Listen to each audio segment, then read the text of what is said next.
Hola, bienvenidos al episodio número 14 de la sexta temporada de Abiertamente Conversaciones con Yoga al Alma.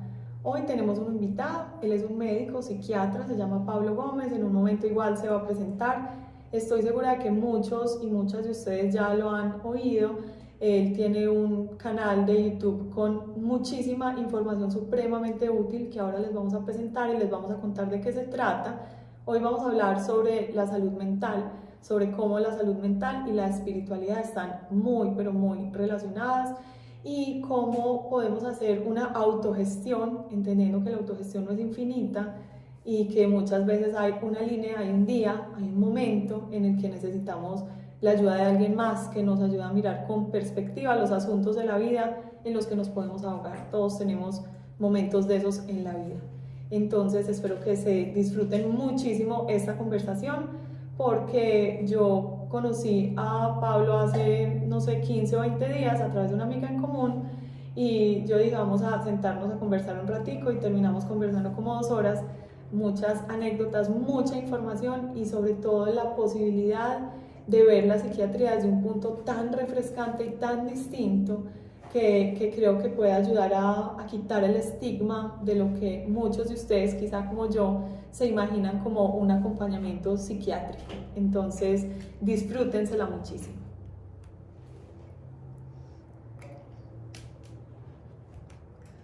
Hola Pablo, ¿cómo estás? Hola Ana, feliz de estar acá contigo, muchísimas gracias por esta invitación. Bueno, feliz de tenerte por acá. Yo quisiera que te presentaras un poco y contaras quién es el ser humano detrás del experto y también por qué decidiste irte por esta rama de la salud. Bueno Ana, mi nombre es Pablo Gómez, soy de acá de la ciudad de Medellín, soy médico y cirujano de la Universidad Pontificia Bolivariana, también hice mi posgrado de psiquiatría allí. Y bueno, esta parte de la psiquiatría y toda esta parte espiritual surge porque incluso desde antes de ser médico tenía cierta inclinación por todo lo que en su momento se llamaba nueva era, esoterismo, y toda esa parte de la programación mental, de la mente inconsciente, todo eso me fue llamando muchísimo la atención. Y bueno, la historia es muy larga, pero empecé a estudiar medicina y el destino me fue guiando, me fue llevando, terminé estudiando psiquiatría. Y cuando empecé a trabajar la psiquiatría, pues me había formado como un médico muy desde la biología, muy desde la anatomía, muy desde la farmacoterapia, y en un momento determinado como que volví a conectar con esas raíces, con eso que me llamaba, y empecé a abordar temas como la hipnosis, la programación neurolingüística. Después incursioné en temas como la meditación y me fui dando cuenta que había otras herramientas que me podían servir muchísimo en la terapia, porque es una frase que yo utilizo mucho y es que los medicamentos psiquiátricos pueden servir en unos casos puntuales para ciertas patologías, pero que hay dolores que son del alma y esos dolores del alma no los puede cubrir un medicamento. Entonces, pues realmente a eso me dedico, soy psiquiatra y lo hablábamos ahora antes de empezar a grabar, cuando se necesitan los medicamentos hay casos donde sí o sí se debe recurrir a ellos, pero también hay otras alternativas, hay otras formas de abordar a los pacientes con terapias no necesariamente farmacológicas que pueden ser igualmente efectivas dependiendo del caso, dependiendo del paciente, y que pues sí nos van a permitir hacer o proporcionar ese alivio de esos dolores que yo llamo dolores del alma. Para entrar a los dolores del alma, que son como mi pasión de la vida, como la sanación de esos dolores, antes te quiero preguntar si estamos más deprimidos que antes como sociedad, como cultura mundial, porque creo que esto no se excluye a nadie, o estamos más diagnosticados. Yo creo que la enfermedad psiquiátrica siempre ha existido, obviamente. Lo que pasa es que la psiquiatría tuvo un periodo donde pues, estuvo muy rezagada, porque mientras otras áreas de la medicina avanzaban en investigaciones, en tecnología, en ayudas diagnósticas, nosotros nos quedamos con unas teorías muy psicológicas, y eso de alguna manera hizo pues, que la psiquiatría siempre aún siga rezagada en cuanto a tecnología, en cuanto a medicamentos, en cuanto a alcance con respecto a otras especialidades médicas. La enfermedad psiquiátrica siempre ha existido, hoy creo que hay más conciencia de enfermedad mental y de alguna manera también se ha logrado tumbar, desmitificar un poco el tabú del psiquiatra, porque anteriormente, y tú lo sabes, por ejemplo acá en Colombia, en Antioquia, el psiquiatra es para el loco, ¿cierto? Cosa que no es cierta. En general vemos pocos pacientes con ese diagnóstico, con esquizofrenia, no son muchos, pero la ansiedad y la depresión siguen siendo enfermedades que creo han existido toda la vida, que anteriormente no se hablaba de eso, o anteriormente un hombre, por ejemplo, no se podía quejar de que estaba ansioso o que estaba depresivo, porque le decían que era falta de oficio, que era débil, que los hombres no lloran. Hoy hay más conciencia de enfermedad, pero yo creo que el problema grande que tenemos hoy es la ansiedad. O sea, se disparó la ansiedad de una manera absurda, siempre ha existido desde la pandemia, creo que es muchísimo más el fenómeno de la ansiedad. Y también cuando la ansiedad no se procesa adecuadamente, cuando no se hace un buen abordaje, cuando no tengo recursos para lidiar con esos síntomas ansiosos, pues va a aparecer la depresión. Finalmente la ansiedad y la depresión terminan siendo, yo digo, enfermedades hermanas, o sea, van como muy de la mano. Una persona con depresión puede tener síntomas ansiosos y viceversa, y existe incluso el diagnóstico de trastorno mixto ansioso-depresivo. Entonces, últimamente, por ejemplo, he visto muchos pacientes que me consultan porque sienten que están deprimidos, pero realmente cuando los abordo, cuando indago sus síntomas, realmente en el fondo ahí es más síntomas ansiosos, y esa ansiedad permanente, crónica, esa indefensión, ese levantarse todos los días con esa desesperanza, pues finalmente va a terminar en síntomas depresivos que pueden llegar a constituirse como un trastorno depresivo mayor. La ansiedad es como estar en el carro, en un carro de cambios en primera, siempre así como al ritmo demasiado acelerado, como en supervivencia, como de afán, como que no me alcanza el tiempo, y es como si un día ya se fundiera el carro y ya se va a depresión, o también puede ser al revés. Sí, lo que pasa es que la ansiedad se define realmente como una preocupación excesiva, pero por lo cotidiano. Y eso es muy importante porque la palabra ansiedad se confunde mucho, se abusa de ella incluso. Sí. Y pues clínicamente una persona está ansiosa cuando está más preocupada de la cuenta, pero por cosas cotidianas. Entonces fíjate que también hay que diferenciar cuando es realmente una enfermedad, cuando es un trastorno químico del cerebro, cuando tú me dices, tengo miedo, tengo angustia, tengo opresión en el pecho, tengo vacío, pero no sé por qué. O sea, no hay una causa real para que esto esté apareciendo. Distinto, así tú me estás manifestando todos esos síntomas, pero estás sin trabajo, tienes deudas, tu mamá está enferma, te diagnosticaron un cáncer. Entonces son cosas que son muy importantes evaluarlas, y no simplemente porque el paciente dice tengo ansiedad, tengo angustia, tengo presión en el pecho, inmediatamente pues, prescribir un medicamento para tapar esos síntomas. Entonces sí, cuando la ansiedad se vuelve crónica, la ansiedad es una enfermedad inflamatoria, inicialmente del cerebro, pero después de todo el organismo, o sea, de todo el cuerpo. O sea, ningún ser está hecho para vivir bajo constante estrés. Y hoy, pues el estrés es bueno, el estrés nos dice hay que hacer, póngase las pilas, resuelva, pero a veces son tantas cosas al mismo tiempo, a veces tenemos tantas expectativas, a veces competimos tanto, a veces el entorno nos exige tanto y caemos en eso, que empezamos a liberar hormonas de estrés para poder enfrentar todo ese reto, pero las hormonas de estrés son muy buenas y son muy útiles temporalmente, cuando realmente tengo un reto por delante, pero cuando toda mi vida, todos los días, a toda hora es un reto, esas hormonas de estrés, estoy hablando aquí principalmente de adrenalina y de cortisol, pues van a inflamar todo mi organismo y eso va a producir una cantidad de síntomas físicos. Entonces ya no vamos a tener síntomas mentales únicamente, tristeza, aburrición, pérdida del deseo sexual, angustia, insomnio, que es un marcador muy importante, sino que también puedo tener dolores musculares, todo el sistema digestivo se puede comprometer, el sistema inmunológico es muy interesante, hay unas células de defensa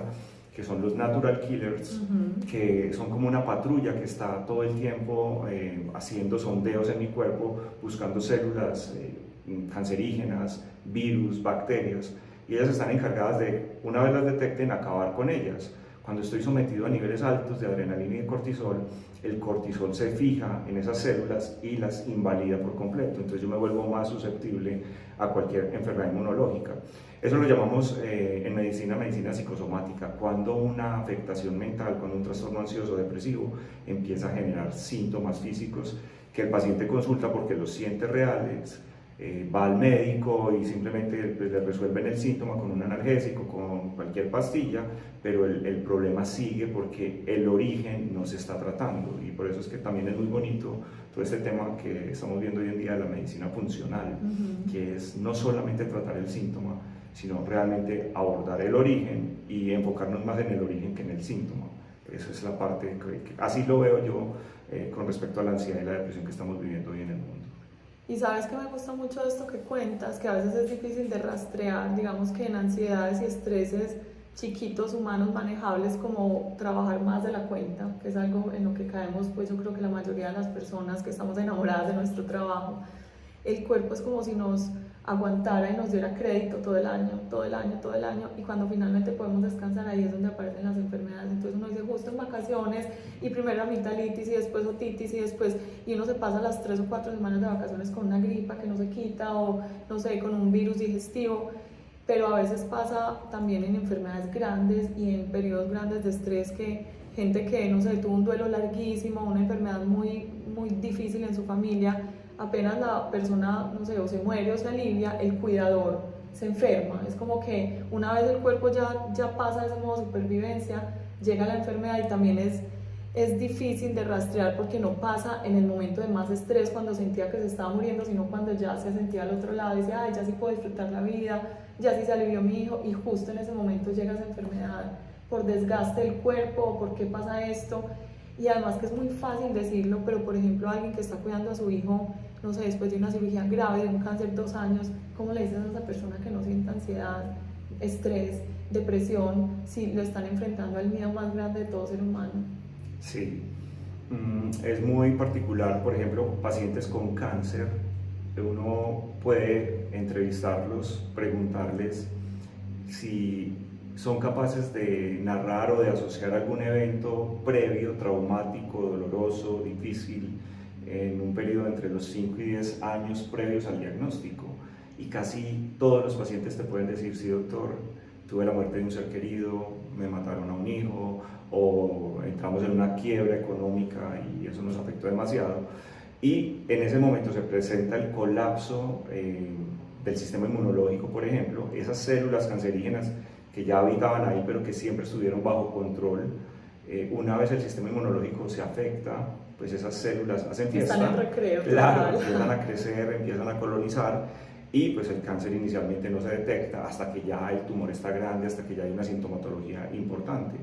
Lo otro, con respecto a lo que decías, claro, cuando tenemos el reto por delante, depende mucho también de tu personalidad. Cuando tienes el reto por delante y eres, la mayoría hoy en día con la presión social, laboral que tenemos, estamos comprometidos con el logro, con el éxito, y claro, entonces todo el día nos estamos dando esa inyección de adrenalina, de cortisol, de adrenalina y cortisol, pero el cuerpo es muy sabio. El cuerpo tarde o temprano te va a decir ya no más, y es duro, pero es bonito cuando te llega la enfermedad y te manda para el hospital un mes. Yo, mira, me acabo de acordar de algo. Una vez me dio una infección intestinal. Y yo estaba empezando mi trabajo, encaminado en que tenía que ser el mejor, tener pacientes, todo lo demás, y me cogí un cuadro intestinal que me incapacitó. Entonces me tuve que ir para urgencias. Yo primero me tomé todos los sueros que podía, todas las antidiarreicos que pude, y no pude ir, entonces me tuve que ir para urgencias. Me ingresaron a urgencias, me atendió el médico internista de urgencias, me pusieron sueros, me pusieron medicamentos, y le dije, doctor, ya estoy bien, ya me voy. Y el doctor me dijo, no, es que no se puede ir, es que está deshidratado, es que tiene bajo el sodio, es que tiene no sé qué. Y yo le dije, pero ¿cómo así? Es que tengo consulta ahora por la tarde. No. Y el doctor ahí me dio una lección, me dijo, usted tiene que aprender que la persona más importante es usted, que usted no es el único psiquiatra en el mundo, y que usted no puede resolver todo si usted no está bien primero. Eso fue una lección fuerte, pero me acuerdo muy bien, me acuerdo del doctor, porque uno siempre quiere y cree que puede, pero el cuerpo te dice, ya no más, pare, descanse.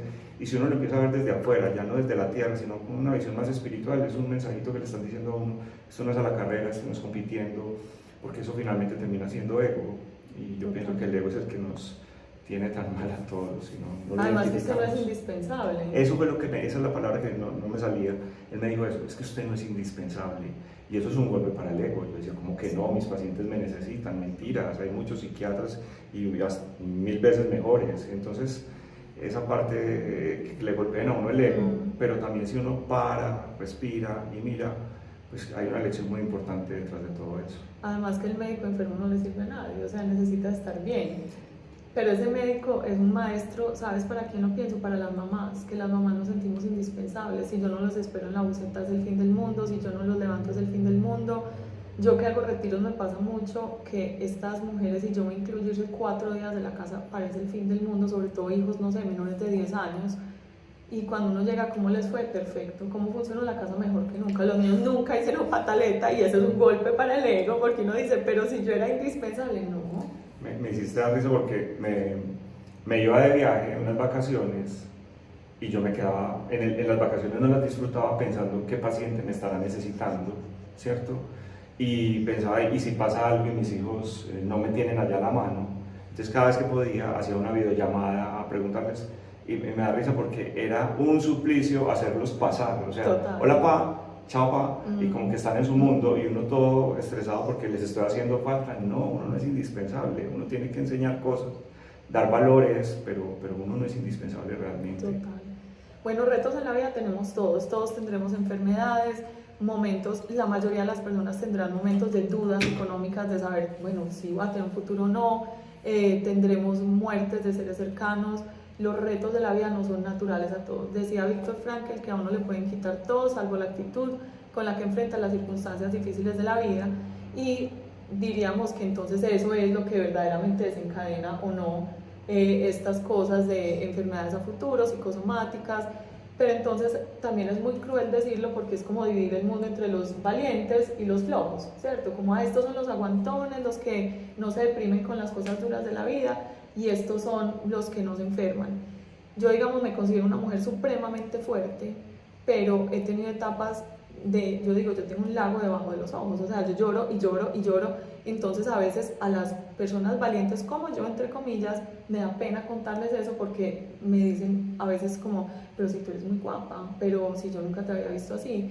Y digamos que en medio de esos periodos lo que más me ha servido es oír expertos que hablan de que el asunto no es la tristeza, que es incluso más mala la represión de la tristeza y pelear con las emociones normales de la vida, que no se puede vivir solo en la gama de las emociones chéveres de sentir felicidad, alegría, euforia, etc. ¿Qué es lo que realmente lo enferma a uno? La tristeza sostenida, la negación de la tristeza, lo que pensamos acerca de esa tristeza, la culpa, la vergüenza, la recriminación, porque es que si la tristeza enfermara, pues todos estaríamos enfermos, ¿cierto? Claro. Lo que pasa es que aunque yo me considero muy holístico, pues no puedo desligarme de mi formación científica, ¿cierto? Entonces, lo primero es que hay que diferenciar muy bien lo que es tristeza de lo que es una depresión, Vale. porque es que la depresión como tal ya es un síndrome clínico, una enfermedad que tiene unos criterios y que tiene un abordaje y un manejo. Pero mucha gente dice, no, es que tengo la depre, y porque amaneciste aburrido, y todos podemos amanecer aburridos, que somos humanos, tenemos emociones. Hoy estoy como angustiado, como ansioso, no sé por qué, pero se me pasa. Distinto a tener un cuadro de ansiedad generalizado todos los días por un periodo prolongado de tiempo que ya me empieza a afectar. Entonces en salud mental decimos que las enfermedades tienen 3 pilares. El primer pilar es el pilar biológico, o sea, hay una base neuroanatómica, genética, que me predispone a tener una enfermedad mental, así como me predispone la genética a ser hipertenso, a ser diabético, o a tener cualquier patología. Las enfermedades mentales también tienen un componente genético importante, pero hay otros 2 pilares que a veces desde nuestra visión muy biológica no los contemplamos, que son, en segundo lugar, mi personalidad, y en tercer lugar, el entorno. Okay. Entonces ahí sí podemos amalgamar todo lo que estás diciendo, porque la personalidad es la forma como yo enfrento el mundo. O sea, soy optimista, soy pesimista, soy echado para adelante, con todo me colapso, me asusto muy fácilmente, prefiero evitar el conflicto o vamos por más. Y toda esa personalidad también tiene una base biológica, porque la mitad de tu personalidad la adquiriste de tu papá y de tu mamá, ¿cierto? Y a veces no fue la mejor, pero eso fue lo que heredaste. Y la otra mitad la aprendes de tu entorno, sobre todo en los primeros años de vida, ¿cierto? Todo lo que pasa en los primeros 7, 8 años de vida es muy importante. Ahí quedan grabadas muchas experiencias que el niño no tiene forma de procesarlas, no tiene los elementos y se meten en su cerebrito como él las percibió. Y no hay análisis y eso le va a servir como guía, como ruta. Yo le digo, a todos nos ponen unas gafitas de colores chiquitos y a todos nos ponen gafitas de colores distintos. Entonces yo veo el mundo verde, tú lo ves azul, la otra persona lo ve gris y no entiendo por qué no lo ven como yo lo estoy viendo y eso genera muchos conflictos. Entonces mi personalidad es fundamental porque la personalidad es la que me sirve de amortiguador entre la parte biológica y el tercer elemento, que es el entorno. ¿Qué es el entorno? ¿Tienes salud? No tienes salud. ¿Tienes dinero? No tienes dinero. ¿Puedes cubrir tus necesidades? No las puedes cubrir. ¿Tienes pareja? No tienes pareja. ¿La pandemia es una buena pareja o es una pareja conflictiva? Total, exactamente. Entonces, ese entorno me sirve, mi personalidad me sirve porque a veces, decías ahora, la vida tiene momentos muy bonitos, claro, pero tiene momentos muy duros, muy fuertes. Y en esos momentos fuertes, ahí sí vuelvo a lo que acabas de decir, Víctor Frank decía, no es lo que está pasando, es la forma como te relacionas con lo que está pasando, es tu actitud ante los hechos lo que te va a determinar. Y esa parte suena muy bonita, uno se lee el libro y dice, wow, pero eso es otro cuento cuando tú eres la que no tienes con qué mercar y tienes 2 hijos. Total. Por ejemplo, entonces ahí es donde uno llegará a decirle a un paciente, tranquila, todo pasa, Dios no te manda nada más que tú no puedas soportar, y la otra persona por dentro, pero me vas a ayudar a pagar los servicios, sí, me vas a ayudar, sí. Eso no es tan fácil y se necesita cierto grado de entrenamiento también en esto de la parte mental, de cómo evalúo yo las situaciones. Ahorita decías, yo que soy tan fuerte, los que somos tan fuertes y los que no somos tan fuertes. Los que somos tan fuertes son los estoicos. Sí, los aguantones. Los que aguantan con todo. En el estoicismo hay una filosofía, hay una parte del estoicismo dentro de su filosofía, hay una frase que creo que es de Epicteto, que se llama dicotomía de control. Y eso es un pilar, o sea, de ahí tiene que pararse uno de ahí para adelante para empezar a enfrentar las cosas. Dicotomía de control, decía Epicteto, sufrimos demasiado porque queremos tener el control de absolutamente todo y se nos olvida que es que eso no se puede, o sea, hay cosas que se salen de nuestro control. Entonces, dicotomía de control, saber diferenciar qué cosas dependen de mí y qué no depende de mí. Lo que depende de mí es increíble lo que dicen ellos, son muy pocas cosas, realmente son 2 cosas nada más lo que depende de mí, y la gente puede decir, no, no es así. Piensen y se van a dar cuenta que es así. Dependen de mí 2 cosas, lo que yo pienso y la forma como reacciono ante las situaciones de la vida. De resto, todo está lleno de 20.000 variables. Entonces, cuando suceden cosas difíciles, y aquí ya nos vamos metiendo con el tema de la espiritualidad, y si amalgamamos esto de la dicotomía de control, cuando pasan cosas dolorosas, fuertes y difíciles, pues lo primero que tengo que hacer es reconocer que eso está ahí, o sea, negarlo, taparme con la cobija no va a servir para nada, o sea, tengo que ser consciente que hay una situación difícil, dolorosa y fuerte, inmediatamente hacer el análisis. Esta situación de alguna manera depende de mí, hay posibilidad de que yo pueda intervenir en esto, cambiarla, modificarla, sí o no. Si es así, evaluar con la mano en el corazón y mirar, ¿lo estoy haciendo? O creo que lo estoy haciendo, o estoy diciendo que lo estoy haciendo, pero a la hora de evaluar realmente si estoy trabajando en un propósito para salir de esa situación, realmente no lo estoy haciendo. Entonces, si depende de mí, evaluar si lo puedo mejorar o no. Pero también, si no depende de mí, ahí sí viene la parte que es más fuerte, que se llama aceptación. Hoy en día estamos en lo que se llama la tercera ola de la psicología, y dentro de esa tercera ola de corrientes psicológicas aparece la terapia dialéctica conductual, y es, digamos, la que está mandando la parada hoy en todo el mundo. Y yo hice un entrenamiento en dialéctica, y en la última clase, la clase se llamaba aceptación radical. Y me dio muchísima risa porque yo había aprendido el concepto de aceptación estudiando Eckhart Tolle, estudiando espiritualidad. O sea, esto es así, usted verá si se resiste, entre más se resista más le va a doler, o empieza a fluir con esto. Entonces Eckhart Tolle decía, la aceptación no es que me voy a cruzar de brazos a llorar pasivamente, porque la aceptación es un proceso todo lo contrario a ser pasivo, es absolutamente activo. ¿Cómo hago yo para que esto que es doloroso, que es fuerte, cómo fluyo con esto? Y ahí está el ejemplo de Víctor Frank en los campos de concentración. O sea, peor escenario no podía existir. O sea, yo no veo forma de que las cosas sean peor. Sin embargo, su actitud, su forma de pensar, cómo él se proyectaba afuera, eso fue lo que lo mantuvo vivo. Entonces es la actitud realmente, la forma como voy a poder yo lidiar con esto tan maluco, que puede ser temporal, que puede durar más tiempo, que puede ser muy largo, pero que finalmente está ahí, que yo tengo que lidiar con eso. Entonces me daba risa cuando decían en psicología, bueno, entonces la última clase es la dicotomía de control. Entonces me dio risa y el profe dice, es simplemente decirle al paciente que eso es lo que hay y que pues, lo tiene que aceptar y ya. Entonces me parece interesante también que la psicología ya empiece a meterse también en estos temas, esta psicología que les estoy mencionando, la dialéctica aborda muchos temas muy interesantes, incluye mucho la meditación, el mindfulness, muchos aspectos de la filosofía budista. Entonces me parece muy bonito que empecemos a integrar todas estas cosas, que veamos que hay otras alternativas, otras puertas, y que no todo necesariamente tiene que ser medicado. Total. Aquí me devuelvo a algo que mencionaste. Entonces las enfermedades tienen 3 pilares: biológica, personalidad y entorno. Digamos que lo genético no lo podemos cambiar, ya sabemos que la epigenética está ahí para modular los genes. La personalidad, pues si se forma en los primeros 7 años, ya sabemos que uno le puede sacar brillo a su personalidad, pero no puede cambiar de personalidad. Y entonces ahí ya tenemos un 66% complicado para muchas personas. Y entonces uno dice, me pego del entorno, pero me pego del entorno es que ya hablamos de que no controlamos el entorno. El entorno es, hoy hay una pandemia, mañana los hijos ya se van de la casa y tengo un nido vacío. Entonces, ¿realmente en qué puedo trabajar? En el amortiguador. Con esto que me dices, ¿yo qué pienso? Trabajar en la personalidad. Yo amo, por ejemplo, el enneagrama, y no decir, sí, hay personas que son profundamente dramáticas y el drama son las gafas con las que ven todo en la vida.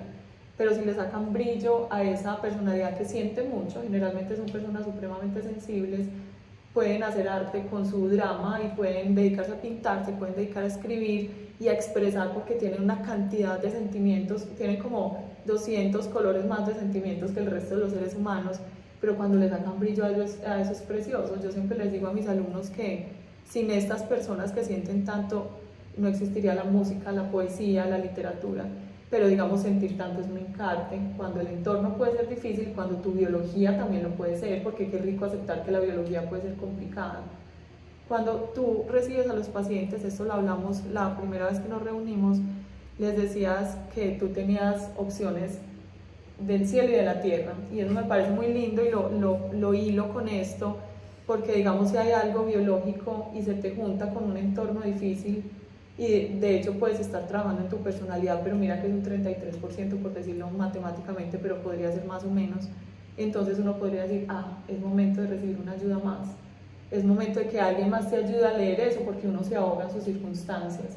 Cuéntanos un poquito cómo haces eso y cómo ofreces esas ayudas holísticas, que así incluso mediques a alguien porque sientes que lo necesita biológicamente solito, de pronto no va a ser capaz. Solo eso no va a aliviar lo que al principio mencionabas como dolores del alma, que la pastilla no te va a quitar el dolor del alma, el trauma de la niñez, no sé, una mamá ausente, un papá maltratador, una violación. O sea, una pastilla no te va a quitar eso, igual toca hacer el trabajo paralelo por el otro lado. Sí, los pacientes en general, las personas en general, no estamos tan delimitados por esos 3 elementos que yo te dije. O sea, digamos que la mayoría tienen un mix. O sea, cuando yo consulto, cuando voy al psiquiatra, los pacientes que llegan, pues uno intuye que tienen una base genética, porque en la recopilación de datos para la historia clínica uno pregunta qué antecedentes hay de salud física y de salud mental, y no, mi mamá tenía depresión, mi tío estuvo en el hospital mental, a mi papá le daban ataques de pánico. Entonces ya uno sabe que hay un componente genético que es importante, que también eso influye en tu personalidad y bueno, a veces el entorno y sobre todo hoy en día, pues el entorno, sobre todo lo que yo veo siempre en consultas es que hay dos elementos grandes de entorno siempre, pareja y dinero, pareja y economía, eso es lo que, de hecho, cuando se hace un análisis de los casos de suicidio en Colombia, esos análisis forenses, psicológicos se llaman así, se ha evidenciado que las principales razones por las cuales las personas deciden terminar con su vida ha sido por razones amorosas o por problemas económicos. Entonces, mira, es muy poco el paciente que llega a la consulta por una depresión, que yo hago el análisis y el paciente me dice, pues que no tengo ninguna razón. Es que yo tengo todo en la vida, tengo una vida perfecta, mis papás fueron los mejores papás del mundo, mi niñez fue perfecta, mi matrimonio es feliz, mis hijos están sanos, a mí no me falta nada, yo puedo hacer lo que quiera en este momento con mi vida, pero no le encuentro sentido a la vida. O sea, ojalá esto se acabara ya. Ahí es muy fácil suponer que hay un trastorno pues, biológico, y esos pacientes tienen muy buena respuesta a un tratamiento farmacológico. O sea, es una de esas... Porque tienen todas sus paticas bien armadas. Todo está perfecto, entonces le cuadra la parte genética, digamos que podemos influir ahí desde lo farmacológico, y ese paciente en cuestión de 15 a 20 días te llama a decirte, doctor, yo no pensé que el mundo fuera tan bonito, estoy viendo todos los colores, todo está, ¿qué es esto tan maravilloso? Pero son los de menos, porque es que la mayoría de las personas no tienen la vida perfecta, la mayoría de las personas tienen traumas, historias, todo eso que citaste es como si estuviera viendo todos mis pacientes del día a día. Es que a mí me abusaron, es que yo no conocí a mi papá, es que mi papá me abusó hasta los 12 años, es que a mi papá lo mataron, es que mi mamá nos dejó, bueno, todas esas historias, y todo eso va generando pues la forma como tú vas enfrentando el mundo. Entonces, cuando yo tengo al paciente, pues sí, mi obligación siempre como médico es ofrecerle la medicación cuando yo considero que la debe recibir, pero también le doy la opción al paciente, si usted no quiere, pues podemos ensayar otras cosas, pero cuando yo considero que es inminentemente necesaria la medicación, le digo, yo no te voy a sugerir la medicación, yo creo que es importante y ojalá te la tomes, pues casi que hoy. Sí, le digo, es que sin medicamentos no podemos hacer lo demás. Pocos casos, pero existen esos casos. Pero digamos que el paciente puede empezar a recibir un tratamiento. ¿Por qué? Por ejemplo, yo nunca remito a un paciente a terapia psicológica si está en una crisis de ansiedad. Es que yo qué voy a ir a hablar con el psicólogo si tengo el corazón en la boca. Si tengo ataques de pánico todo el día, el psicólogo me empieza a decir cualquier cosa y yo ni siquiera estoy pensando en lo que me está diciendo. En serio, se pierde el tiempo, se pierde el dinero. Entonces primero trato de estabilizarlo. Muchas veces lo hago incluso, esto no me lo enseñaron en la universidad y no se debe hacer, pero hacer tratamientos muy corticos farmacológicos solamente para sacar al paciente de la crisis, para poder meterlo en una psicoterapia más activa, más fuerte, más de sanación. Y para el resto de la vida, porque lo otro es de corto alcance. Eso es lo que yo les digo, o sea, es que necesitamos herramientas porque es que esto va a seguir pasando, o sea, la vida te va a poner retos todos los días y entonces cada vez que tengas un reto, entonces tomemos pastillas, tomemos gotas para estar tranquilos. No, debemos empezar a tener algunas herramientas que si bien ahora no las puedes recibir, tranquilicémonos, calmémonos, cuando estemos bien vamos al campo de entrenamiento y después cuando ya estemos en la batalla ya tenemos con qué resolver estas cosas. Entonces, cuando me decías que yo les digo, muy buena memoria la tuya que les digo, hay cosas para la tierra y cosas para el cielo, es porque cuando yo voy a hacer este abordaje de los dolores del alma a través de la terapia, yo dentro de la terapia que utilizo, que es una terapia que se llama de sensibilización y de reprogramación, hacer procesos de perdón es absolutamente liberador, sanador, o sea, funciona muy bien con esos dolores del alma, sobre todo porque yo siempre he dicho que las terapias funcionan si el paciente sabe para qué la va a hacer y dos, si tiene la intención, porque también me llegan muchos pacientes al consultorio, doctor, usted es mi última alternativa, ya hice Reiki, ya hice ángeles, ya tomé hongos, ya tomé yagé, ya me hicieron regresiones, ya hice constelaciones. El registro akáshico. Y yo sigo igual, o sea, yo le digo, todo lo que has hecho, si sigues igual es porque no has tenido la intención o no estás dispuesta realmente a hacer esa sanación. Entonces, antes de que nos metamos a hacer cualquier cosa, hablemos de eso, de verdad si quieres perdonar, de verdad si quieres sanar, porque inconscientemente a muchas personas les sirve seguir enfermas. Totalmente. La victimización es parte también de... Sostiene su personalidad. Digamos que toda crisis es una muerte y no quieren enfrentar ese pedacito de muerte. Y la victimización es una trampa del ego también. O sea, la victimización aparentemente te alivia el dolor, te tranquiliza, pero temporalmente eso cada vez te hunde más. Entonces, concreto al paciente y en ese sentido le digo, bueno, vamos a hacer esta terapia. La idea es que vamos a recorrer toda tu vida, nos vamos a meter en un estado alterado de conciencia, vamos a respirar profundo, nos vamos a relajar y vamos a empezar a dejar que nuestra mente no consciente nos muestre esas imágenes que ella considera que son las que hay que sanar. Porque el paciente puede llegar con una queja al consultorio. Mira, este es un ejemplo típico. Doctor, vengo a sanar la relación con el masculino, vengo a sanar la relación con mi padre porque yo no conocí a mi papá, me abandonó, lo que sea. Entonces tengo mucha rabia con mi papá y vengo a sanar a mi papá porque tengo bloqueos con las parejas, tengo bloqueos en el trabajo, tengo bloqueos económicos y me dijeron que eso era el masculino y que hasta que no sanara a mi papá no iba a funcionar nada. Yo le dije, bueno, si tu intención es esa, hagámosle, pero no es tu intención, es lo que tu mente te diga, ¿cierto? Y apenas empezamos el proceso y nos demoramos 2 horas en la terapia y el papá no salió por ningún lado y todo el tiempo estuvo llorando y quejándose de la relación con la mamá, con la mamá, con la mamá. Y eso es muy interesante también, no es lo que yo siento desde el consciente, sino desde esa parte no consciente. Muchas veces les digo a los pacientes, puede haber elementos en tu vida, un trauma, tal cosa, y los ven, ah, sí, doctor, a mí me violaron, ah, sí, doctor, a mí me hicieron bullying en el colegio, pero yo no creo que sea por ahí, doctor, a mí eso ya no me importa.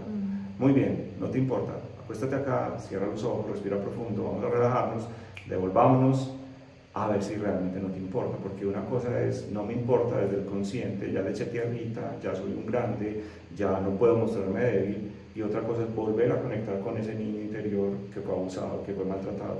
Cuando el paciente me dice eso, le hago la prueba, empieza a llorar, empieza a temblar, digo, desde el consciente lo tienes resuelto, pero desde el consciente no sirve para nada. Desde el consciente sigues teniendo problemas en el relacionamiento, en la salud, en tus planes, en el autosaboteo. Tienes que ir a la raíz, y esta es la raíz, mira que ahí te lo está mostrando tu mente.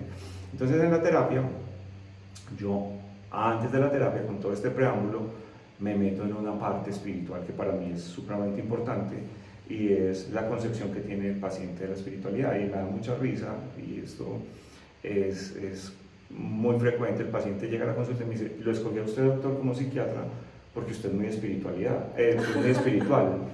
Entonces yo le digo, sí, yo soy muy espiritual, y tú también eres espiritual. Y me dice, claro, doctor, yo soy espiritual. Y le digo, ¿por qué? ¿Qué es la espiritualidad para ti? No, yo voy mucho a misa. O no, doctor, yo medito. O no, doctor, a mí me gusta el reiki y esas cosas. Todo el mundo tiene un concepto como distinto a la espiritualidad. Entonces, pues no sé si será ego espiritual, pero yo sí entro como a profundizar. Yo digo, no, mira, la espiritualidad es otra cosa distinta. La espiritualidad, primero que todo, es ser consciente y reconocer que yo no soy este cuerpo físico, sino que dentro de mí habita un espíritu, y que así como dentro de mí hay un espíritu, dentro de cada uno hay un espíritu, y que ese espíritu tiene un propósito aquí en la tierra, y que ese propósito no es venir a aprender inglés o a ser ingeniero o a tener dinero, sino a crecer como espíritu. Entonces hay gente que ahí mismo conecta y dice, claro, doctor, usted está hablando del plan del alma, usted está hablando de reencarnación, yo creo en todo eso. Pero también hay gente que, pues, dentro de su cultura, dentro de su formación, dentro de su religión, me dice, no, doctor, uno se muere, se va para el cielo, se va para el infierno, y inmediatamente digo, listo, entonces vamos a hacer terapia para la tierra. Perfecto. Vamos a hacer perdón. Pero el otro, el que sí me dice, no, yo sí creo en eso, yo siento que hay un propósito, no sé qué, entonces empezamos a hablar de este libro que mencionamos ahorita, El plan de tu alma, de un psiquiatra que se llama Brian Weiss, con su libro de Muchas vidas, muchos maestros. No los pongo a leer el libro del poder de la hora, porque ese libro es para sacarse un ojo si uno no está entrenado, pero sí les digo que en mi canal de YouTube hay un video donde está el resumen de ese libro, y que si les llama la atención, que después vayan y lean el libro, y que después con esa información discutamos y que miremos cómo vamos a hacer la terapia. Y te digo una cosa, es súper bonito y me pasa muy frecuentemente. Llegan ya a la cita de la terapia, después de haber hecho la tarea de leer esos libros, y me dicen, doctor, yo creo que ya no necesito la terapia. Wow. Ya entendí. O sea, ya entendí cuál es el rollo con mi mamá, ya entendí por qué perdí a mi hijo, ya entendí por qué mi marido me abandonó, y eso es supremamente bonito. O sea, solamente volverse consciente de eso, y por eso yo digo que la espiritualidad para mí ha sido la llave, la puerta. O sea, yo encontré en la espiritualidad una forma muy, muy poderosa de hacer terapia para todos estos dolores del alma. Me encanta, y para los que no han oído nunca sobre el plan del alma, yo tengo 2 episodios, uno es sobre el libro El plan de tu alma, el otro sobre el don de tu alma, y digamos de los 2 libros, porque digamos a veces es difícil entrar en este lenguaje del autor, porque empieza contando pues que las almas se reúnen en un cuarto, entonces hay gente que aborta No, de sabes que inmediato. lo que me cuestionan, pues, lo que me cuestionan mucho los pacientes, o que incluso he tenido algunos inconvenientes con algunos, que cancelan las citas después, porque el libro empieza diciendo, bueno, aquí vamos a trabajar con un medium. La gente mismo dice, Se uy, no, friquea. ¿cómo así? Ya, esto no, por aquí no es. Así Entonces es, entonces tener- hay que ir al fondo del libro, Exacto. digamos, no se peguen. Yo primero decía, bueno, esto está un poquito latudo, no sé, pero yo sigo, aquí hay algo para mí. El autor dice, yo no quiero que recibas esto desde la cabeza, sino que lo sientas. Y para mí de unas páginas en adelante se empezó a sentir como una verdad. Y yo digo, esto para mí es una verdad, mi cabeza no lo entiende, no lo comprende, obviamente esto no son cosas de la cabeza. Pero una de las frases más hermosas que me queda a mí de ambos libros, no es literal, pero dice algo así como, en el corto plazo los dramas y problemas de la vida se parecen al fin del mundo, pero cuando vemos un largo contexto, incluso un contexto histórico, entendemos el porqué y para qué de esos asuntos, e incluso decimos, esto fue orquestado perfectamente, esto tenía que pasar para el resultado posterior.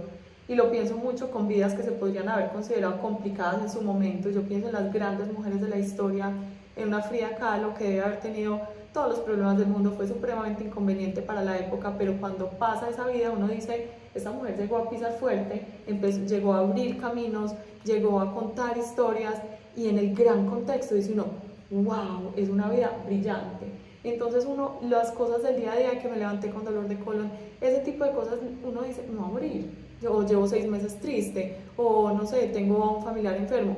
Pero cuando uno logra mirar, sobre todo yo a veces hago una meditación que es una gran revisión de vida, así tengamos, no sé, 35 años, y hacemos una gran revisión de vida, yo les digo, váyanse al último día de su vida y piensen si de verdad eso que hoy los aqueja tanto no los estaba llevando a un lugar mejor.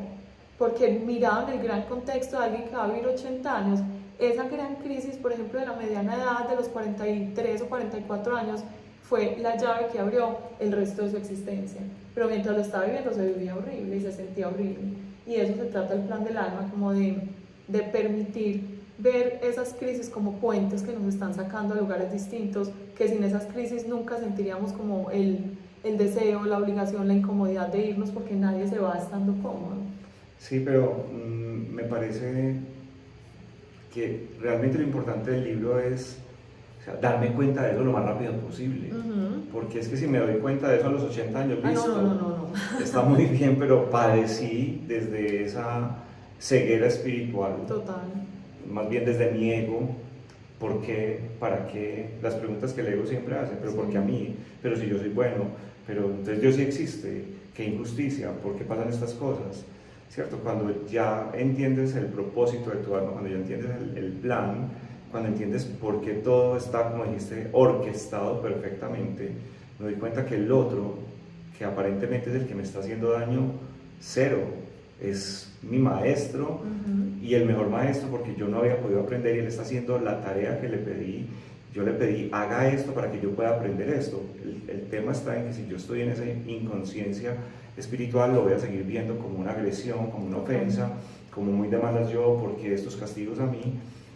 Y por eso te digo que me parece absolutamente necesario que la gente empiece a entender, obviamente con respeto, claro, cada quien tendrá sus creencias, pero es una forma de entender todas esas vicisitudes que tenemos en la vida, por qué se presentan y cómo después de hacer ese análisis desde lo espiritual yo puedo realmente sacar ese aprendizaje para el alma, que es realmente lo que, pues, a lo que venimos acá. Entonces, sí, me doy cuenta a los 80, hay una frase, como dices tú, no es texto, no es literal, en El poder de la hora, donde dice Eckhart Tolle que uno tiene 2 momentos para el despertar de la conciencia, que es otra frasecita que la gente se enreda con eso y no entienden bien. Él dice, usted tiene 2 momentos, estando vivo, acordarse que es un espíritu y a qué fue que vino, o cuando se muere. ¿Cierto? Entonces yo digo, cuando se muere uno es muy de malas, pues uno muere y se dice, de madre. Sí, todas las oportunidades. Todo lo que planeé, todo lo que estructuré, todos los maestros que tuve y cómo fue posible que no me acordara que yo había venido a esto. Me va a tocar repetir toda esta película otra vez en otro escenario, en otro contexto, con otros personajes, pero hasta que la tarea no quede chuleada, no me la van a aprobar. Eso es como la universidad, tengo que sacar todos los créditos y hasta que no saque los créditos que son, no me gradúo. Así es.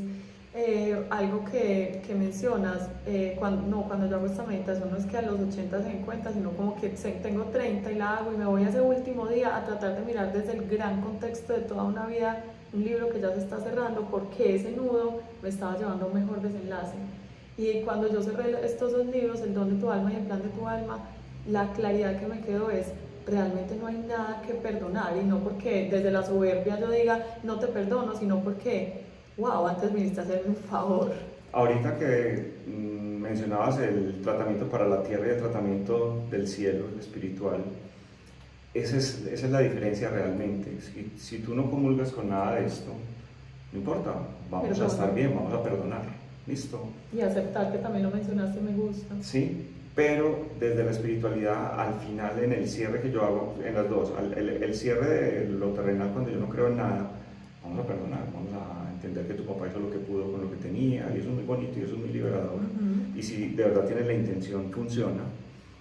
Pero cuando lo abordamos desde lo espiritual, el cierre es diferente. El cierre es: vamos a sentar a esa persona al frente y le vamos a dar las gracias, porque todo lo que él hizo también le generó sufrimiento, también le generó dolor, también sufrió y de alguna manera sacrificó parte de su vida para ponerla al servicio mío, para que yo aprendiera. Entonces a esa persona no le vamos a perdonar nada, y en el curso de milagros nos dicen eso. O sea, no, la única persona que hay que perdonar es a uno mismo, por haberse desconectado y por haberse permitido el sufrimiento.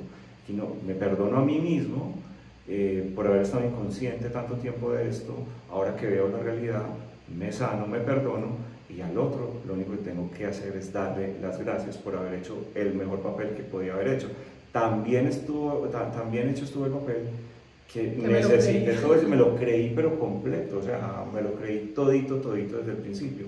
Eso es muy interesante, porque si uno se sale de esta matriz y puede ver desde afuera, uno entiende no solamente la realidad de uno, la realidad de las otras personas, la realidad del mundo, porque hay guerras, porque hay hambre, esas vidas que uno dice: Dios mío, pero ¿cómo es posible que Dios sí exista? O sea, yo a los pacientes les cuestiono eso, esto es fuertecito a veces.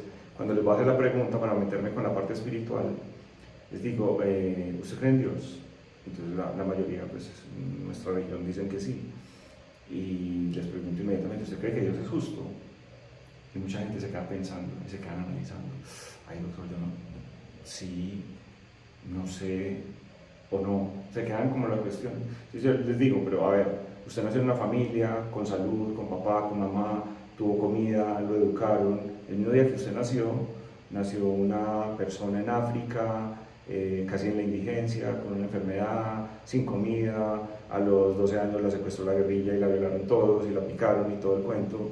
Si todos somos hijos de Dios, si Dios nos quiere a todos por igual, ¿por qué hay ese tipo de tratos? Y eso se los digo sobre todo cuando me dicen que ellos no comulgan con la posibilidad de una vida. Entonces yo les digo: me parece demasiado injusto que Dios juegue a señalar: usted le va a ir bien, usted le va a ir mal, y que no haya más chances después. O sea, a usted le tocó una vida muy rica y a usted le tocó una vida horrible. Y es la única. Y se acabó esto y ya. Solo vino a sufrir. Me parece demasiado injusto, no le encuentro el sentido. Entonces, cuando empiezo a entender por qué yo planeé esta vida, por qué esa persona escogió eso, ahí sí toda la película me cuadra perfecto. Entonces, son temas que yo sé que pueden generar algo de controversia, que no todo el mundo está abierto a estas posibilidades, pero por eso yo pues soy muy directo en la terapia y también les ofrezco alternativas. O sea, cada quien tiene conexión con algo. Es cuando me dicen: y vos tenés un canal en YouTube y hablas de lo mismo de todo el mundo, y a vos sí te oye alguien, de tanta gente hablando de lo mismo. Y digo: yo oigo a tanta gente y no oigo a mucha gente también, porque todos somos distintos, y la forma de hablar, el lenguaje, todo, no te llega igual. Entonces, acá yo creo que como terapeuta uno se tiene que acomodar al paciente. Total, y que llegará el lenguaje que le sirva a esa persona, y si no es, buscar a otro. Listo. Porque cuando está triste o está mal, busca ayuda hasta que la encuentre. Y eso es otra cosa que también aprendí desde mi ego. O sea, se fue, no le gustó, pues vale, me ayudó, no pasa nada, ese es el camino de él. Y tú no te puedes contorsionar para servirle a todo el mundo, porque finalmente desde tu formación estás convencido de estas herramientas. Así es. Hace poco leí en el Instagram de una amiga, la doctora Pilar Restrepo, una frase que dice algo así como: el momento de reparar el techo es cuando está haciendo sol. Yo pienso que llegar a la espiritualidad desde la crisis es completamente válido, pero hoy con todas las herramientas que hay es tarde. O sea, se debería conectar con todo esto, no cuando uno ya se está ahogando. O sea, repito, si alguien ya se está ahogando y llegó por eso, es una manera fuertecita que la vida tiene para empujarnos y decirnos ahora sí despierte. Pero a veces a mí me dicen, ¿usted por qué esculca tanto si todo está bien? Y yo digo, es que yo no esculco, yo aprendo y me gusta aprender porque sé que en los momentos en los que no he estado tan bien, este tipo de cosas literalmente me han salvado la vida. La convicción de que mi techo ya tiene una gotera, pero yo ya sé dónde están las poncheritas para que caiga esa gotera. Y también hay una cosa, es que desde el plan del alma, yo a veces creía que tener todas estas herramientas me iba a salvar de mis crisis y no. También me creo mis crisis y me las creo profunda y totalmente, digo, no me ha servido de nada, ya. Pero finalmente cuando uno está un poco ya más llegando al otro lado, dice, sí me sirvió, porque entonces no me desbarató, porque lo pude hacer con amor, con elegancia, con respeto, con conciencia, aunque me haya dolido como un hijo de madre, porque es que digamos que las herramientas espirituales no son una estrategia para no sufrir, sino para entender la razón de ese dolor y de ese sufrimiento. Pero es que no duela. Exacto. Es que el dolor hace parte de la experiencia. Es cómo voy a lidiar con ese dolor. ¿Cómo voy a hacer para que duela menos cada día y ojalá para que deje de doler en un momento determinado? Entonces, claro, las herramientas sí sirven. Tiene que estar, sí, ojalá nos cogieran las crisis ya preparados. A veces no es así. Mucha gente llega a la consulta en plena crisis, con todos los dolores, cero herramientas, y vengo acá para que me enseñe a meditar, a ver si no me tengo que medicar. No, ahí no se puede meditar. En ese momento no estás ahí para meditar, no es el momento. Habrá que abordar el caso tuyo de una manera diferente y después, qué rico que estés inclinada por la meditación o por técnicas de respiración o por cualquier otra cosa, cualquier otra herramienta que nos pueda servir, teniendo en cuenta que vamos a salir de esta crisis, nos vamos a fortalecer, que mañana puede que llegue otra crisis, pero que nos va a coger mejor preparados. Entonces, hay unas herramientas que se pueden aplicar en el momento, otras que no son tan pertinentes, pero claro, estas herramientas ojalá desde muy pequeñitos a las personas se las enseñaran. Tú tienes hijos, yo tengo hijos, y mis hijos todos estos temas los manejan, cada uno en su edad, en su adolescencia, en su lenguaje, pero saben, y cuando ellos de alguna manera tienen algún tipo de crisis, de dificultad, los escucho y veo que algo de esto les cala, les ayuda, los ha hecho más fuertes, más resilientes, y no quiere decir que no sean vulnerables, claro, todos somos vulnerables, pero tener como esa capita protectora es bien interesante desde ese concepto tanto psicológico como espiritual. En este sentido, para seguir con estas herramientas, muchas personas me escriben todos los días y me dicen, auxilio, necesito un terapeuta, y yo les digo, como, ¿qué estás buscando? Yo siempre les digo, mis dos puertas grandes de entrada a la espiritualidad son el eneagrama, porque amo conocer mi personalidad y cómo opero, las constelaciones familiares, porque me gusta entender mi sistema y también de dónde vengo. Les digo, entren por ahí, no, pero es que necesito a alguien que me oiga, que me mire a los ojos y me diga, Juliana, te entiendo. Vale, entonces tengo muchas amigas y gente cercana que es psicólogo, coach, grupos de ayuda, pero de verdad y cada vez más estas personas me dicen, no me mandes a nadie más, yo no tengo capacidad porque el 1 a 1 es muy difícil. Yo tengo incluso una amiga que es consteladora que tiene la agenda copada hasta el 2025, está dando citas para dentro de 2 y 3 años. Ahí hay algo, yo grabé hace por ahí 2 o 3 años un episodio que se llama del paternalismo a la autogestión. Yo siento que después de dejar el hogar todos estamos buscando un reemplazo de papá o mamá, a no ser de que salimos de ese tema, que alguien nos mire y como te decía ahora, Juliana, te veo, te entiendo, súper injusta tu mamá, o sea, como seguir contando la historia. Pero las herramientas de autogestión son poderosísimas porque también al otro lado de la crisis tú dices, es que yo hice esto, yo soy esta persona que se construyó después de ese dolor. Obviamente ayudas todas. Entonces sé que tu agenda también es difícil porque son acompañamientos largos, no largos en muchos años de terapia, sino que le dedicas el tiempo que necesita cada paciente. Pero más o menos cómo lo haces y cuéntanos de las herramientas de autogestión que tienes un montón, precisamente para poder acompañar a más personas en ese camino y de vez en cuando recibirlas ya con un lenguaje común contigo. Como lo que decías ahora del poder de la hora, qué rico que ya sepas eso para poderte hablar en ese lenguaje y no sentarte una cita entera a explicarte el poder de la hora. Exacto.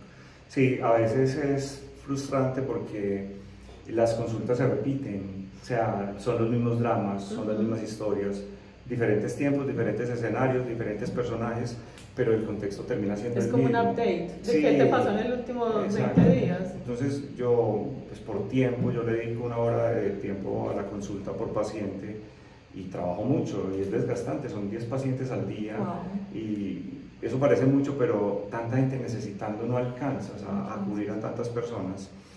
Y en ese autogestionamiento que estás mencionando, no me alcanzaba la consulta, o sea, tenía que oírlo, tenía que hacer la historia, a veces tenía que formular, a veces una incapacidad, pero yo quería que el paciente meditara, o quería que el paciente hiciera un ho'oponopono, o quería que el paciente aprendiera una técnica de respiración.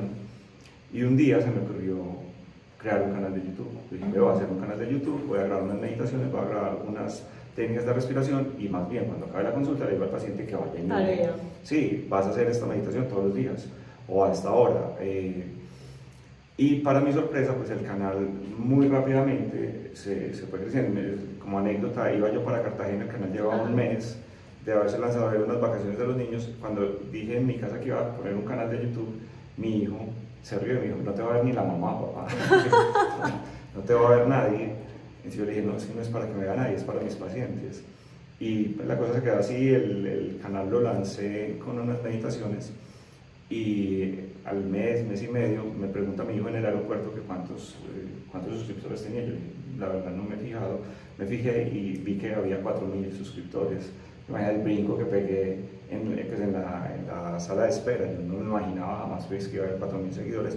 Y el canal fue creciendo muy rápido, entonces me di cuenta, ya empecé a leer los comentarios, yo no sabía nada de ese mundo digital, entonces empecé a leer los comentarios, y entonces la gente pidiendo ayudas, que necesitaban, que esto le había servido, y eso generó como un compromiso, de madre, hay mucha gente que necesita esto y que además no tienen acceso. Es que ¿cómo hago yo, doctor, si aquí donde estoy no hay psiquiatras?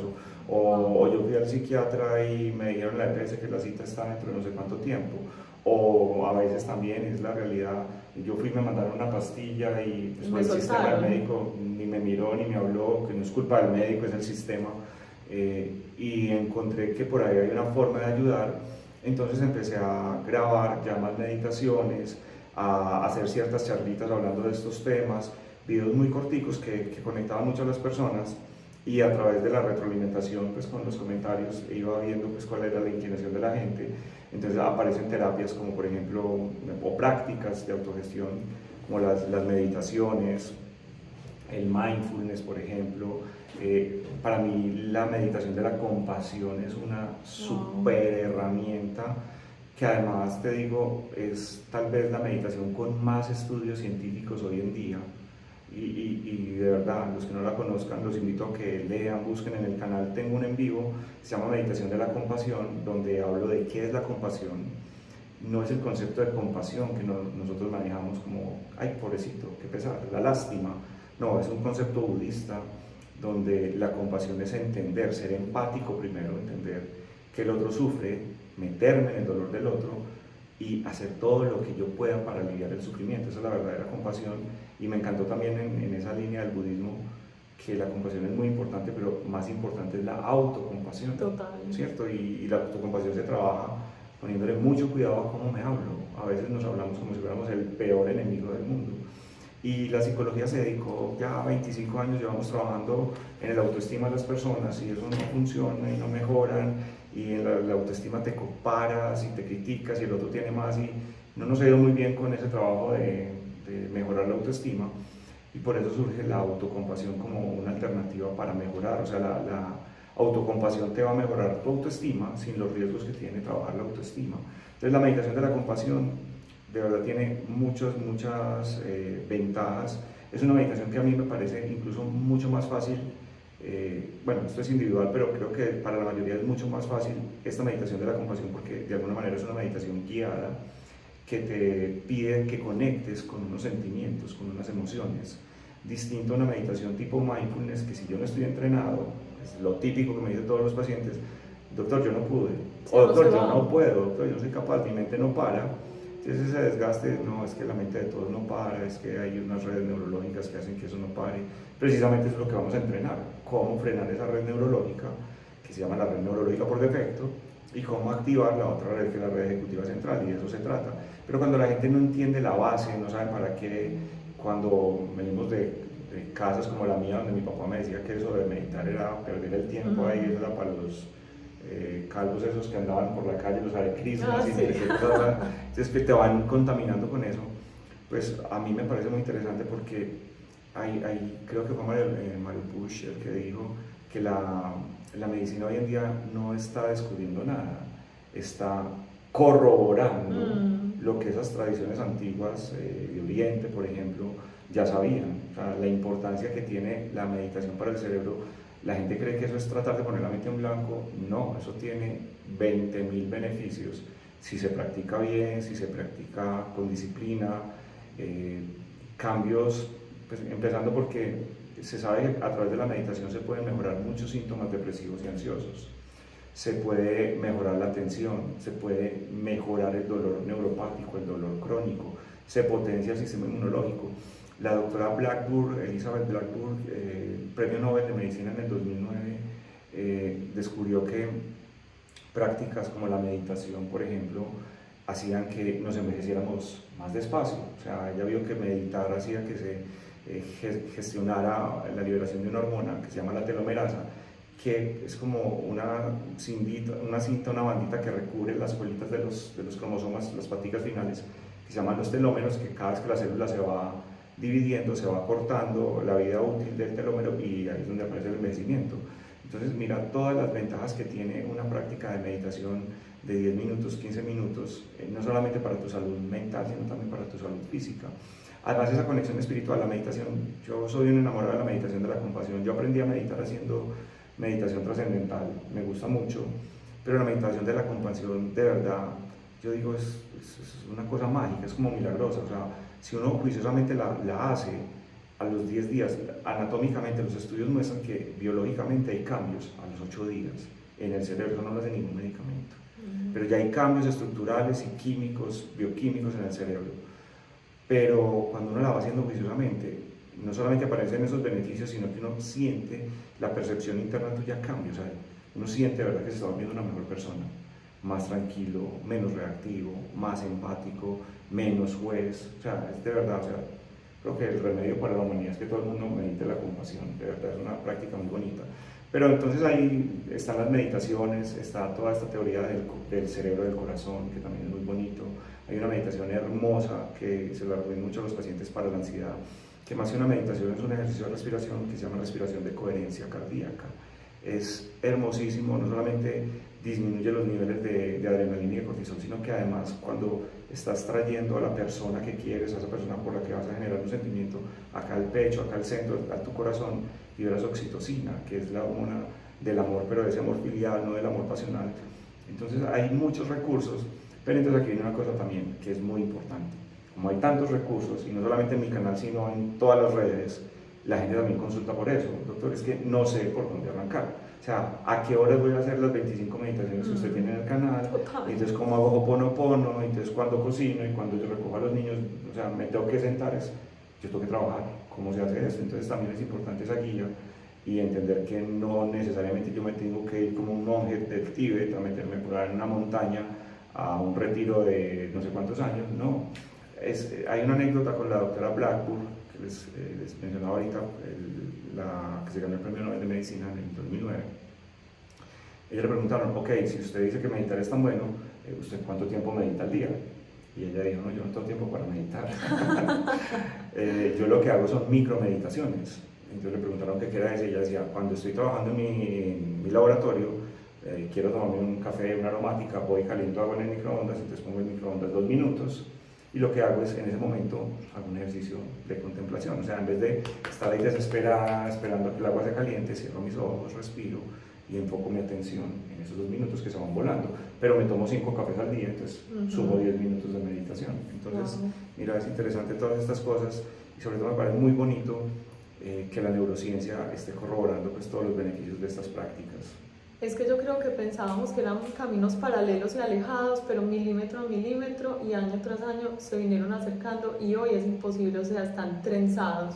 Lo mismo pasa con el yagé. Hay un libro muy bonito que se llama La serpiente cósmica, y el autor se llama Jeremy Narby, y él contaba que hace muchos años las tradiciones indígenas, por medio de visiones del yagé, vieron las trenzas del ADN, vieron, porque es lo primero que se aparece, las visiones como que se parecen sí, a una serpentina, y que en la tradición del yoga se habla mucho también de ese movimiento kundalini, que es como yin y yang, que se juntan en el canal central, y que hoy la ciencia, pues es que la ciencia se demoró, no sé, 200, 300 años más para llegar y decir, ay, sí existen las hélices del ADN y tienen forma de serpentina, pues entonces decía, es algo que no se podía corroborar, pero lo lindo de que se esté corroborando no es, ay, nosotros llegamos primero, sino más gente puede llegar, porque como nuestro cerebro, al menos el occidental, es tan racional, a la ciencia llegar ahí lo está democratizando, diciéndole a la gente si tienen permiso de creer en todo esto. Claro que sí. ¿Cuál es el canal de una vez para que lo dejemos acá y lo puedan conseguir? Las redes sociales mías son todas Pablo Gómez Psiquiatra.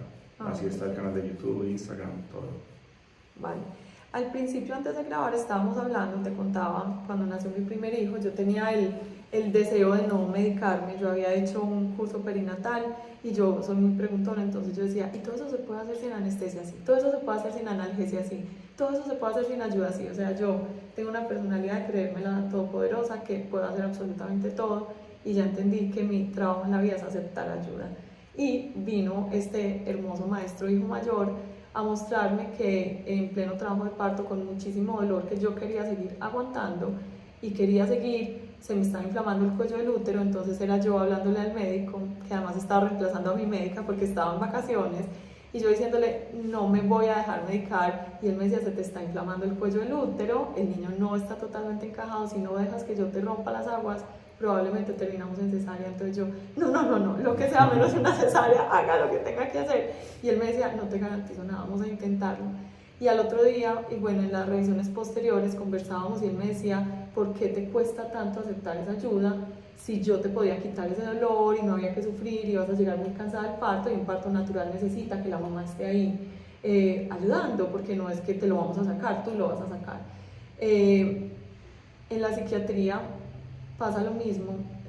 Carlos Jaramillo, no creo que es el doctor Carlos Jaramillo, creo que es en el Milagro Antiestrés, dice que la pregunta que te hice al principio no es que estemos más deprimidos, probablemente sí, tú dices que la enfermedad mental siempre ha existido, sino que estamos más medicados. De alguna manera es como que generaciones atrás se aceptaba el trabajo duro, el tesón, que tampoco es de alabar, es una manera de vivir la vida, pero no es la única, pero que ahora cualquier dolor, cualquier despecho ya es una depresión, me dejó la pareja ya es una depresión, me echaron del trabajo es una depresión, y eso se puede llamar simplemente duelos. Es un duelo, y el duelo duele, su nombre lo dice, y tiene un periodo medio de 2 años, pero pueden ser 3, pero puede ser 1. Entonces, la pregunta con todo esto, y uniéndolo con esta anécdota que les estaba contando del parto, es ¿cuándo alzar la mano? ¿Cuándo pedir ayuda? Hay gente que pide ayuda el primer día y pretende pasar su duelo anestesiado, cosa pues que es respetable, pero no va a producir los efectos que el duelo viene a enseñarnos en la vida. Pero hay gente que pretende pasar todo esto creyéndose Superman o la Mujer Maravilla, y eso también tiene consecuencias para la vida, creerse que yo puedo solo, cuando está comprobado que una red de apoyo, sea con medicación o sin medicación, es fundamental. ¿Cuál es esa línea? Cuando tú dices, pilas, esta es una alarma de que o te estás sobreayudando y estás pegado al paternalismo de que te resuelvan, o te estás creyendo y tu cuerpo te va a gritar, o sea, vas a llegar a un burnout, o te vas a ir a algo más grave por no alzar la mano a tiempo. Sí, primero es que realmente yo sí estoy de acuerdo contigo y con el doctor Carlos cuando dicen que hay un sobrediagnóstico, o sea, porque malinterpretamos los síntomas. Entonces, no todos los pacientes que consultan por depresión o ansiedad llegan al psiquiatra directamente. Hay un filtro inicial que de pronto es medicina general, y pues en psiquiatría a los médicos no les gusta la psiquiatría, la estudiamos muy a la carrera y tenemos muy poca capacitación en psiquiatría. Entonces, o sea, los médicos generales. Los médicos generales, vale. sí, en algunas áreas de la medicina, o sea, uno sale muy bien preparado en 4 áreas, las que tiene que ir a enfrentar en el pueblo, pero hay otras subespecialidades que las vemos muy rápidamente en la carrera, ¿ok? Y dentro de ellas está la psiquiatría y pues uno como médico general sabe que si el paciente está deprimido le manda una fluoxetina, que es lo que da el sistema de salud y que con eso pues ya hice mi trabajo, pero de pronto no soy o no tengo las herramientas suficientes para indagar y hacer adecuadamente un diagnóstico, lo que tú estás diciendo. Muchas de esas personas que están tomándose hoy en día un antidepresivo nunca tuvieron una depresión, nunca tuvieron un cuadro ansioso, consultaron porque estaban aburridos, porque estaban tristes, porque estaban estresados, pero no necesariamente cumplían los criterios de una enfermedad. Entonces, cuando realmente se debe medicar a un paciente, cuando reúne los criterios, en psiquiatría no tenemos ninguna prueba farmacológica, ninguna imagen, ni prueba de sangre, nada, o sea, todo es clínico y hay una muy buena historia, una muy buena indagación, nos va a ayudar, nos va a orientar, pero hay una clave y es el sufrimiento del paciente, o sea, porque hay gente que puede ser muy estoica, ¿sí? ¿No? Tengo una depresión, pero doctor, eso se me quita, yo aguanto, pero realmente cuando el paciente ya se está afectando en su calidad de vida, ya no puede interactuar bien, ya no puede trabajar, ya está somatizando demasiado, yo creo que ahí pues, es mejor alzar la mano y rendirse y dejarse ayudar, que puede ser una ayuda temporal. Para eso que estabas mencionando ahorita, no necesariamente tienen que ser duelos tan largos. En psiquiatría existe la posibilidad de hacer un diagnóstico que se llama trastorno de ajuste o trastorno de adaptación, que es cuando sucede un evento fuerte, maluco, doloroso, y yo estoy presentando síntomas de un cuadro ansioso o estoy presentando síntomas depresivos muy intensos, pero que son consecuencia directa de eso que está pasando. Y en ese sentido, medicar al paciente ahí, no. O sea, si tú estás muy angustiada, muy estresada porque se te acabó el trabajo, pues un antidepresivo ahí no te va a servir para nada. Un antidepresivo demora 20, 30 días para empezar a hacer efecto y el antidepresivo no te va a conseguir trabajo ni te va a resolver la situación económica. Pero si en ese ejemplo el paciente no duerme, está con taquicardia, está con crisis de angustia, no es capaz ni siquiera de ir a una entrevista, pues por eso no se puede generalizar, pero tal vez en ese momento una ayuda temporal, no tratamientos eternos, una ayuda temporal para sacar al paciente de la crisis puede ser importante, porque en ese momento también no puedo pretender que todo el mundo tenga recursos psicológicos para afrontar, que todos somos distintos. Y en ese sentido también, que anteriormente había enfermedad así, que se veía distinto y que a la gente le tocaba aguantarse muchas cosas, pues digamos que de alguna manera también hemos progresado como humanidad para no tenernos que aguantar tanto, ¿cierto? Entonces había gente que se moría de la melancolía, que era la depresión, pues el paciente se encerraba y no volvía a salir, que le cuentan, no, mi abuelito se murió encerrado, es que le dio una depresión y se encerró en la pieza. Y dice, Dios mío, ¿cómo se va a morir uno en una depresión? O sea, ni siquiera se suicidó. O sea, se encerró y no comía y no hablaba, y así, se encerró. Pues hoy en día no debería pasar eso.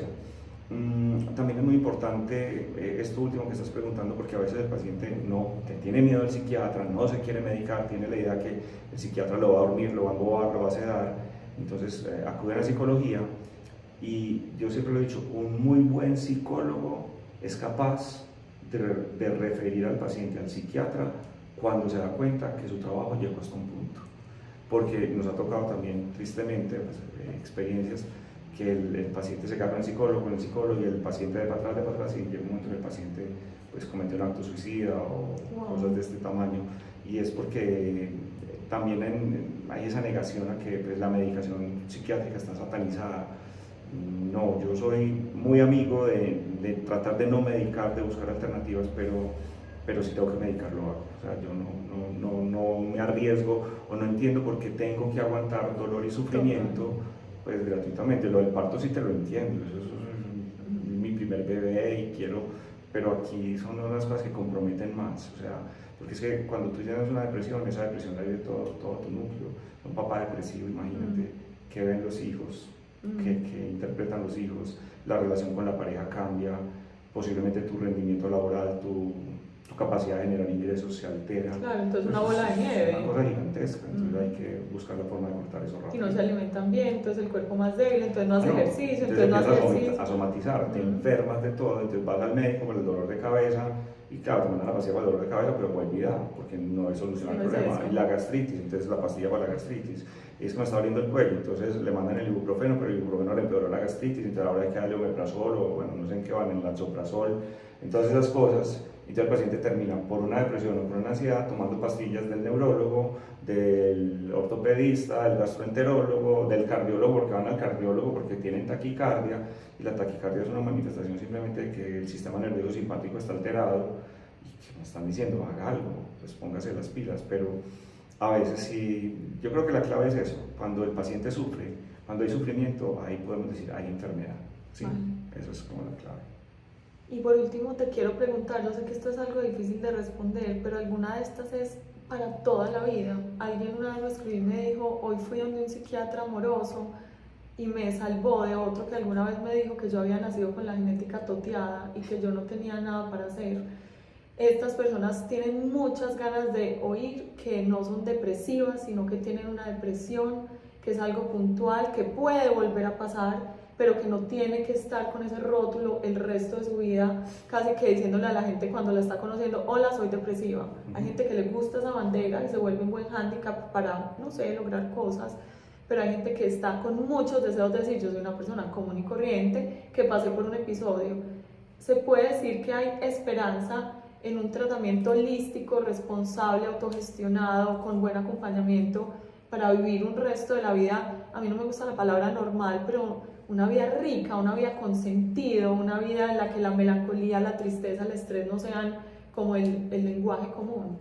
Sí, la depresión, hablemos específicamente de dos patologías, de la depresión y de la ansiedad, son enfermedades que consideramos crónicas pero cíclicas. Okay. O sea, genéticamente estás predispuesto, tienes personalidad, tienes entorno, en cualquier momento puedes presentar un cuadro florido con todos los síntomas, absolutamente discapacitante, que amerite una consulta y un abordaje terapéutico. Pero si en un momento determinado te diagnostican depresión, te prescriben un medicamento, en teoría ese medicamento no tiene que ser para toda la vida. O sea, vamos a salir de la crisis, vamos además a apoyarnos en psicología, en cualquier otro tipo de terapia, hacemos el tratamiento y una vez las cosas empiezan a mejorar, le damos un tiempo pertinente. Los libros de psiquiatría dicen que un primer episodio debe ser tratado 2 años. La mayoría de los pacientes no se aguantan los 2 años, entonces empezamos a hacer negocios, venga, aguántese 1 año, porque uno sabe que si se trata en el primer episodio, las futuras posibles recaídas van a ser menores o menos intensas, entonces tratamos de que eso pase.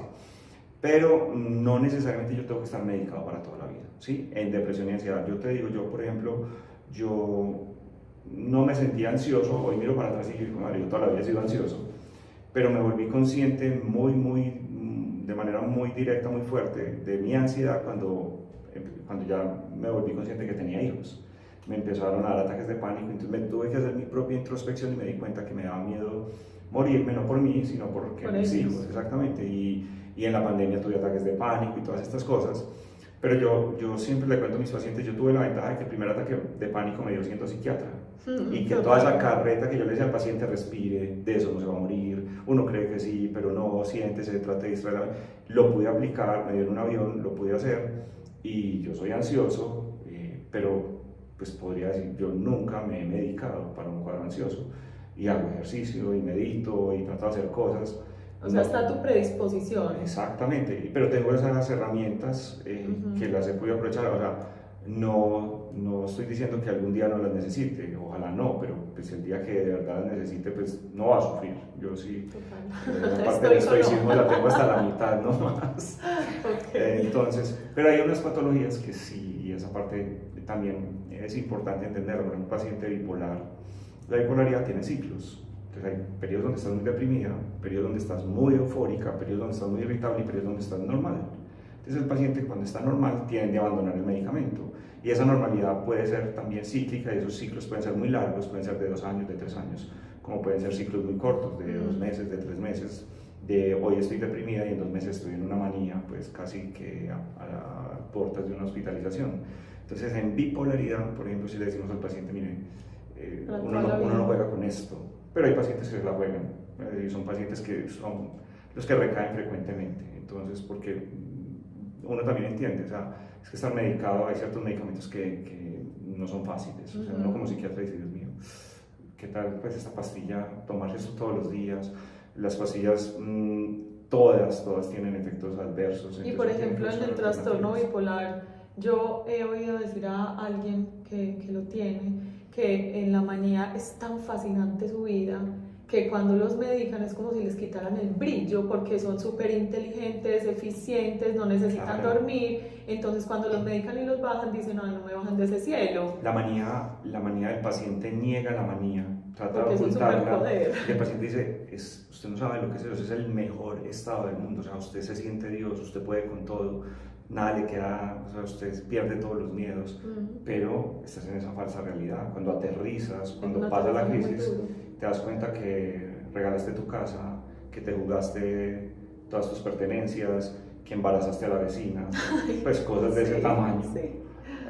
La aterrizada es dura, ¿cierto? Entonces la medicación atenúa la manía para que el aterrizaje no sea tan duro. Lo que pasa es que lo que usamos con el manejo de la bipolaridad es que el paciente esté en lo que llamamos eutimia, o sea, que esté normal. Yo creo que la palabra no suena bien, pero normal es que yo sea como cualquier otra persona que tiene emociones, que a veces está triste y que a veces está contenta. Y esos son los rangos normales. Sí, hacia arriba está la hipomanía, que es una euforia que me permite ser funcional, que no amerita una hospitalización, pero arriba del todo está la manía. Y hacia abajo pasa lo mismo, está la depresión, puede estar triste, pero cuando la tristeza es permanente se llama distimia, cuando lleva más de 2 años, pero cuando ya toco fondo ya es una depresión. Entonces lo que buscamos es que el paciente no se vaya a esos polos, y por eso los medicamentos que utilizamos ahí son estabilizadores del ánimo, no son antidepresivos, sino estabilizadores. Y la manía, a veces la manía puede cursar con síntomas que llamamos psicóticos, con alucinaciones o con ideas delirantes, y ahí de pronto tenemos que utilizar otros medicamentos antipsicóticos, pero digamos que es para estabilizar al paciente. Una vez el paciente se estabiliza, uno puede tratarlo con la menor cantidad de medicamentos posibles y estar muy atentos, porque los ciclos de la enfermedad, y esto es fuerte también, la medicación protege en un 90%. Siempre hay una ventanita.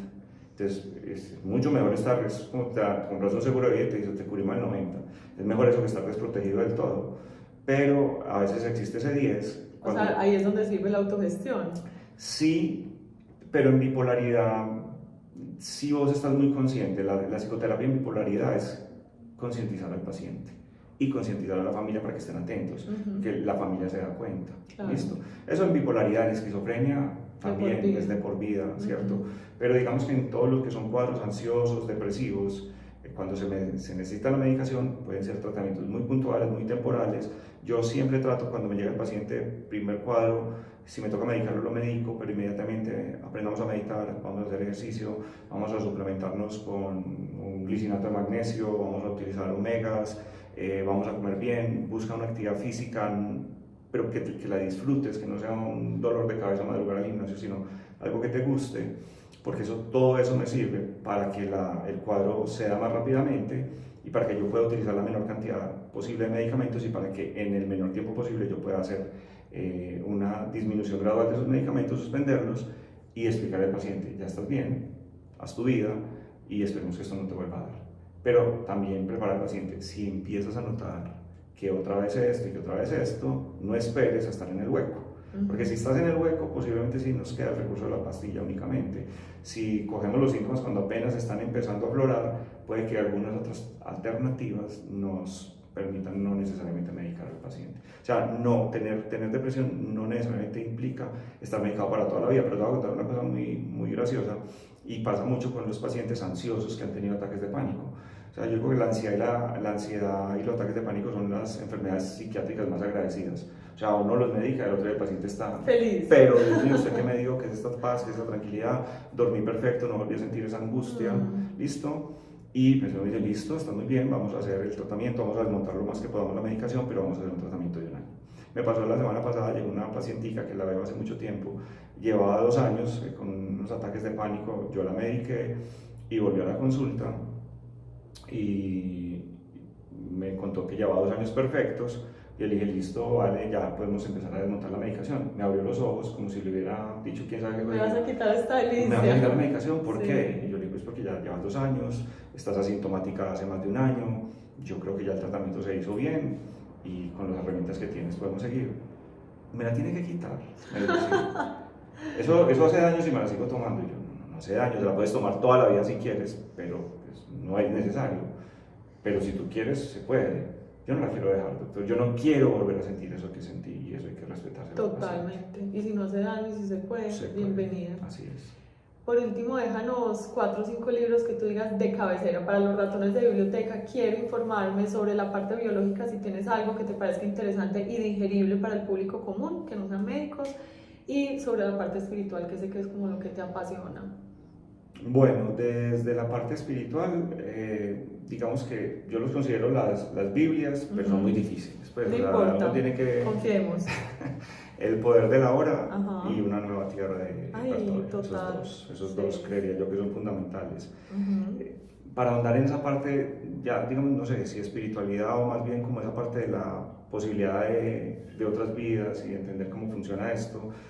A mí Brian Weiss pues, me cambió la vida. El primer librito de él, que es muy sencillo y muy ameno, que se llama Muchas vidas, muchos maestros, me parece fundamental. Y el que se enganche, pues los otros dos que siguen de él, Lazos de amor y A través del tiempo. A través del tiempo es muy interesante porque explica cómo uno carga, me pasó hace poco en una terapia en hipnosis en el consultorio, cómo uno carga experiencias aparentemente pues, de vidas pasadas, yo creo, pero yo siempre prefiero decir aparentemente para los que son escépticos.